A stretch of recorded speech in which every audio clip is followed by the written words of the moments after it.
ओम नमः शिवाय महारुद्राय शंभ सदाशिवाय हे बाबा धवळेश्वराय नमो नमः।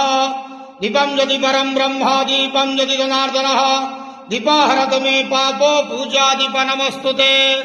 धवळेश्वर महाप्रभु संसार सुखी रखंतु। आज शुभ शुक्रवार रे समस्त श्रद्धालु भक्त मानक आशीर्वाद करंतु। समस्त श्रद्धालु भक्त मानकर मनस्कामना पूर्ण करंतु। कर्म क्षेत्र उन्नति करंतु। ग्रह इष्टमान खंडन करंतु।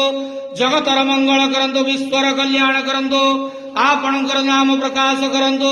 सेवकर डाक श्रवण करंतु। समस्त द्वावसा भक्त मानकर मनस्कामना पूर्ण करंतु। हे बाबा धवळेश्वराय नमो नमः। संसार सुखी रखंतु नंद गवार हरि बोलो। आज शुभ शुक्रवार रे समस्त श्रद्धालु भक्त मानक आशीर्वाद करंतु नंद गवार हरि बोलो।